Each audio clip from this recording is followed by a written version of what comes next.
Every game begins the same way. Hello, Birdland. Welcome back to Orioles Fan Central, your #1 news channel for everything Baltimore Orioles. I am your resident expert and analyst, bringing you the latest, most reliable information straight from my sources within the league. Before we dive into what could be the biggest move of this offseason for our team, I need you to do one very important thing.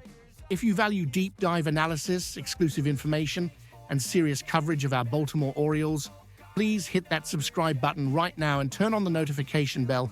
In today's sports media landscape where shallow rumors spread fast, my commitment here is to provide you with only verified facts and critical analysis.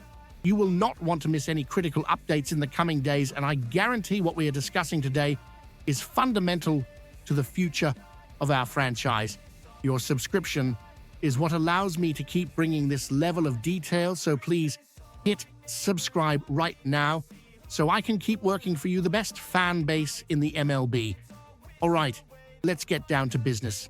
The dust from the 2025 season has barely settled, and President of Baseball Operations Mike Elias has already been emphatic in his public statements. The absolute priority for the Baltimore Orioles this offseason is to acquire, at minimum, one quality starting pitcher. We all saw what happened. We had a solid 2024 regular season, driven in large part by the masterful acquisition of Corbin Burnes, but our postseason journey was cut abruptly and disappointingly short by the Kansas City Royals in the American League Wild Card Series. That early exit exposed an inconvenient truth. Despite Burnes' brilliance, our rotation needed more depth and another elite arm to withstand the rigors of October. Burnes himself, who gave us 15 wins, a 2.92 ERA, and 194 B1 innings of pure dominance in 2024, was the proof of concept. Elias proved he was willing to use our acclaimed farm system to acquire a true ace with team control. Now, with Burnes hitting free agency, the hole at the top of the rotation isn't just a need, it's an emergency. Initially, the free agent market seemed like the obvious path. Names like Dylan Cease, perhaps Framber Valdez, or Michael King have been mentioned in baseball circles as potential targets. And while I believe Elias will indeed monitor those markets, his modus operandi has always favored the trade market, where he can leverage the organization's greatest strength, our wealth of high-level prospects. This is exactly how we got Corbin Burnes from the Milwaukee Brewers. It was a strategic, calculated move, trading quality prospects for 1 year of a Cy Young caliber pitcher. That move defined our 2024 season. And that is precisely why the information I am receiving now is so critical. My sources aligning with reports from trusted national insiders like Jim Bowden of The Athletic indicate that the Orioles are not just looking at the trade market, they are looking at a very specific target. And interestingly, it's a target coming from the same place, the Milwaukee Brewers. The working relationship between Elias and the Brewers front office is already established. They know how to negotiate with each other, and Milwaukee, operating as a small market team, is once again in a position where they may need to capitalize on one of their most valuable assets before he becomes too expensive. Here is the exclusive news circulating behind the scenes in the league, and it's something we in Birdland need to monitor closely. The name being likely linked to the Baltimore Orioles in internal trade discussions is Milwaukee Brewers starting pitcher Freddy Peralta. Let's pause for a second and understand what this means.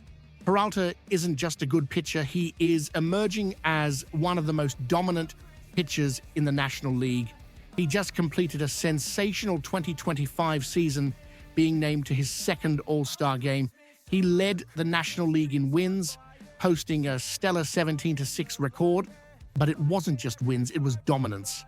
He registered a 2.70 ERA, and racked up 204 strikeouts over 176.2 innings pitched. Those are numbers that put him firmly in the conversation for the National League Cy Young Award. Now, why would Milwaukee even consider trading a player of this caliber?